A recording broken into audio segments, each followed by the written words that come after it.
All right, we got a beautiful car in here, a survivor vehicle today. Say, what year is this, Nick? It's a 1982 Chevy Corvette with an L83 V8. How many miles this thing got on it? 93,000 miles. Check it out, it's nice. So what's the deal? Why is it in here today? The good old, it's not blowing cold.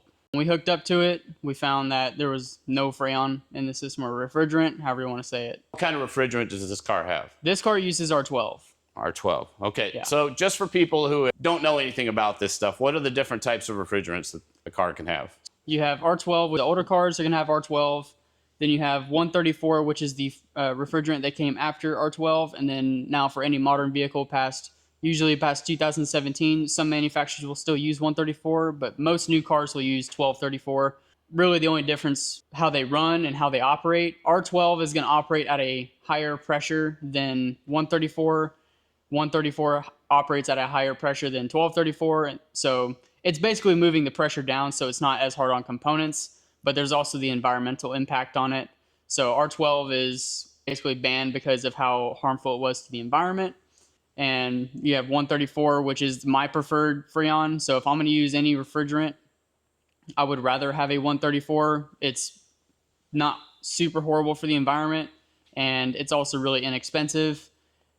Then you have R12, and then you have 1234. R12 nowadays, since it's a discontinued product, they're not producing it anymore. It's very hard to come by, and when you do come by it, it is very expensive. So we serviced a station. It was a Buick Electra. I can't remember what year. It was a 1980s vehicle, but it took about 2 pounds of R12, and just the R12 alone cost the customer right around $1,000 to get it serviced. And we're one of the very few around here that are going to do the R12. It's because they don't make it anymore. It's gold in the refrigerant form.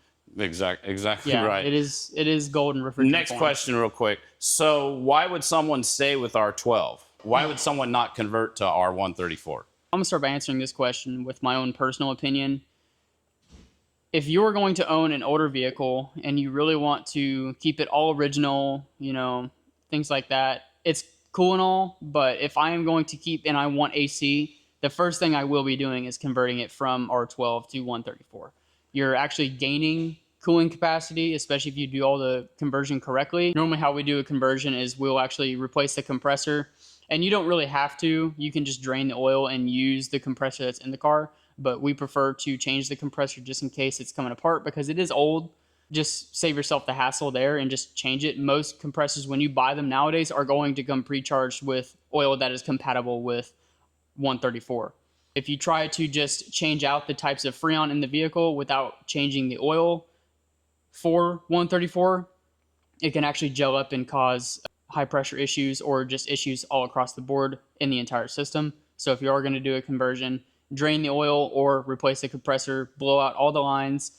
These condensers on these older vehicles are tube and fin, so they can actually be flushed, not like modern vehicles where we call them parallel flow, where you can't flush them because their passages are so small. On all the old vehicles, they're all going to have tube and fin, so you don't have to worry about that. Just flush it out and you should be fine. Reasons why someone may want to keep it R12, it's dumb to keep it R12 because you're only making it harder on yourself to service your own vehicle if it does end up having issues later down the road. And I'll throw out another one. So we had a gentleman come down here all the way from Oklahoma with a couple of older Porsches. Yep. Can't remember what they were. And his idea, he just loved buying those older ones, fixing them up, Yep. keeping them as original as possible. And had to come down all the way from Oklahoma, down here near San Antonio, or in San Antonio actually, to find somebody that had this R12.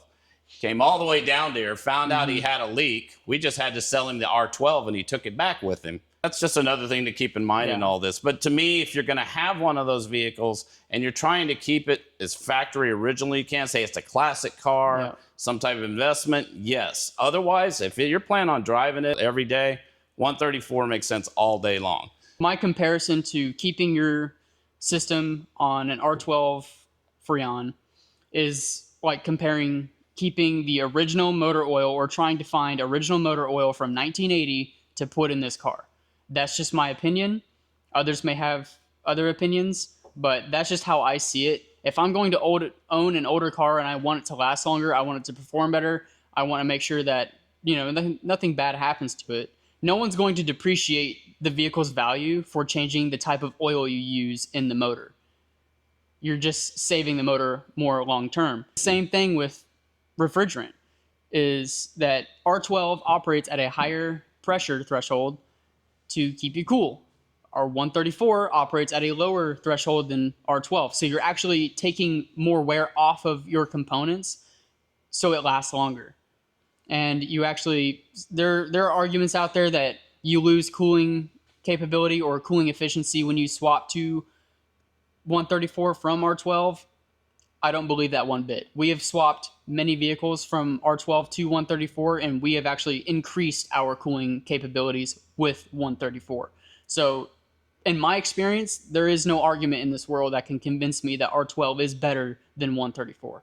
That's just my opinion, and that's just what I've seen in our industry and what we've done personally. I'm just like, okay, let's just give people information. Let them make the decision that works best for them. How many car air conditioners do you think you've worked on for this company in the past 3 to 4 years? I would say easily over 1,000. When I say car, I mean trucks. I mean trucks, cranes, semi-vehicles. Construction equipment, just about everything under the sun that has an air conditioner on it, I've worked on it. So I make fun of Nick because he looks young and stuff like that. Yeah. Well, how could you do all this stuff? Just understand. I've been doing it a while. And a lot of air conditioning systems. And it helps because I wouldn't say I am dealer certified where I'm working on one specific type of brand. I came into this industry working on everything. I work on everything, anything. I've done roof units on RVs. I've worked on cranes. I've worked on well diggers. I've worked on front end loaders, bobcats, skid loaders, classic dozers, cars, anything with an AC unit. BMW, you name it. I've worked on it all. Yeah. So anyways, that's where that information's coming from. Okay, so we've got a beautiful Corvette here, 1982. Ta-da. And it is beautiful. Okay, well-maintained car. Yep. The AC's blowing warm air. What have you done so far? Where I started off here is I initially just hooked up the gauges, did nothing to it. I just wanted to see where we were at with pressure, and it had 19 PSI in it, which tells me that this thing is just bone dry. So I went ahead and sucked the rest of it out of it. It didn't even weigh it on the bottle. It had nothing in it. It was just enough to create pressure in the lines, and that was it. And this gentleman's wanting to use R12. He's wanting to use R12. I'm going to try and convince him to convert it because it's just going to save him more money later down the road, and it's also going to give him a better cooling capability out of the car. That way he doesn't have to worry about spending $1,000 every time he needs this thing serviced going forward. Right. And that's it. That is what it is. We'll just give him the information and let him make the decision that works best for him. And that's all we can do. I can't twist someone's arm to make them want to convert their car, because there are those diehard guys that 100% believe that everything, and I mean everything, must be factory original because that's just the way they want it. And more power to you. That's awesome that you're willing to go that far to make sure that the car is that factory. Okay, so we have vacuumed out the old refrigerant. Yep. I had a guy in one video that's like, well, the first thing you do is vacuum it out. And I just went, yeah, we know. Unbelievable. So now we're using our high pressure. Now, a lot of guys use high pressure. A lot more mechanics, I say, use high pressure now. So we've had a lot of people ask us about the pressures that we use and what's using a nitrogen system, and even us with our test gas. So there you go. What do we have this one at now? I take this guy and I just wind it all the way back. When it doesn't have pressure in the bottle and resistance, it's really easy to move like right now. So I just back that all the way off to where it's basically loose. I'll open the gauge set, I'll open the bottle, and then I'll just start tightening this and I'll walk it down. And then I don't look at the regulators at all when I'm doing this. I'm looking at the gauge set to see how much pressure is going into the system. And so I walk it usually right up to 200 PSI and I just lock it off. Usually my thing is if it's over 170, you're going to get a good test on these types of systems. So anything that's, smaller, that takes under 3 pounds, I usually go up to about 190 to 200. Now, if it's taking 4 pounds like a crane, I'm bumping that pressure all the way up to 300 because, one, the lines are bigger, so the volume is huge on those. And they also take a lot of refrigerant. So I use test gas to up to 300 PSI, and it gives you a better result because sometimes you'll put 200 psi in it and it can have a gaping hole in the line or a big old bubble in the line and it won't leak. Like for instance, the semi trucks.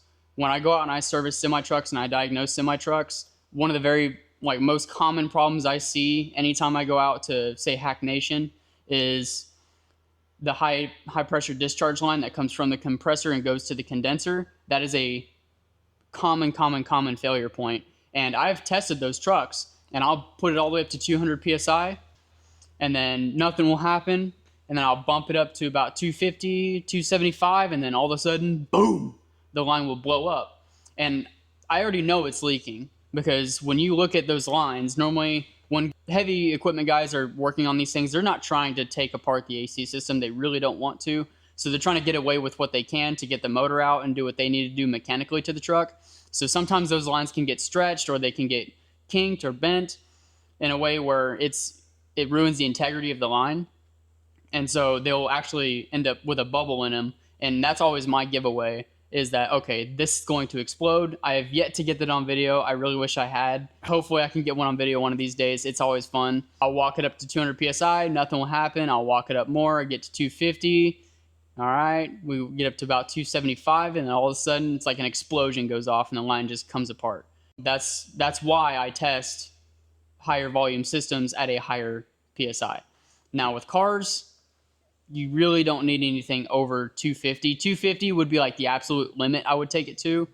Now, if you accidentally go up and go 300 psi, it's okay. These lines and the system is rated for right up to about 450 psi before you start blowing. So if this thing ever has a high pressure issue, it's just going to grenade. Most modern vehicles will have a relief valve on the back of the compressor. And so say your radiator fan or your condenser fan stops working, and the high side pressure just starts spiking and it doesn't stop and it goes up to about 500 psi.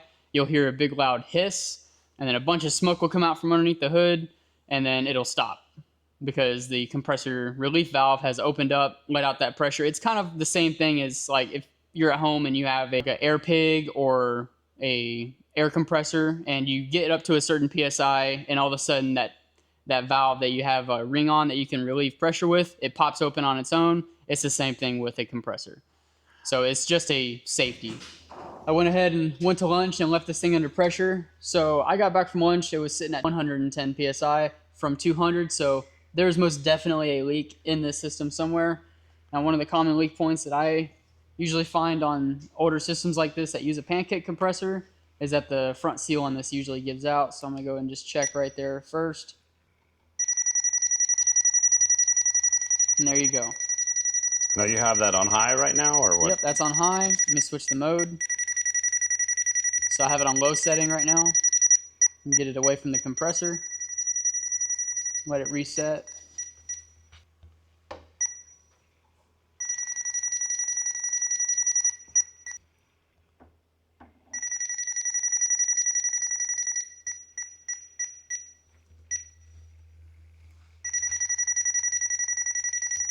Yep.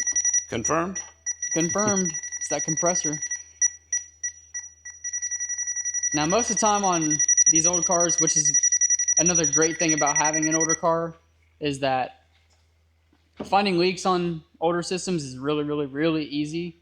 On new cars, you're not going to have a hit like that normally, where you can just stick a wand right there and it's just going to go off the charts because they're built a little bit better than these older ones.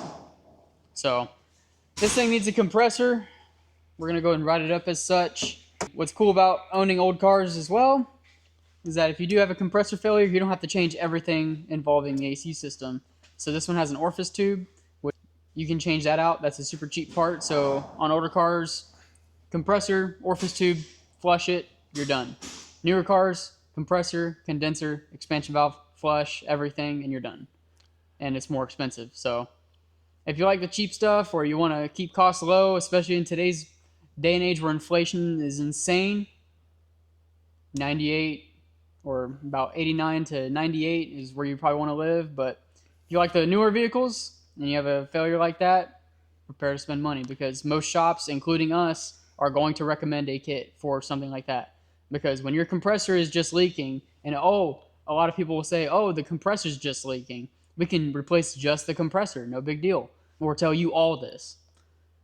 That normally every time I change a compressor, when it has that type of failure, we always balance our compressors. So if we were to just replace a compressor, we take the old one off and we drain the oil every time just to see the condition. 9 times out of 10, the oil is dark and has small metallic flakes in it. That's why we recommend kits. We'll have customers that come in and we'll tell them, hey, your AC compressor's leaking. And they think that they're going to get a quote on just the compressor. That's not how that works. We're going to recommend... Because quite literally, it has sent little bits of metal throughout the entire system. Yeah. I've tried to explain this a few times too. And I had to understand this. I'm not a mechanic. When I first got into the business, it's an enclosed system. Yep. Which basically means... what goes around comes around. Well, that's one of the benefits of kind of these older cars. Yes, the R12 is expensive and all that. But as we were just talking about, you're able to isolate the parts as opposed to the newer vehicles where you have the enclosed systems, right? Yep. And that means you can just go in and we know exactly what's wrong with this car now. Yep. AC compressor.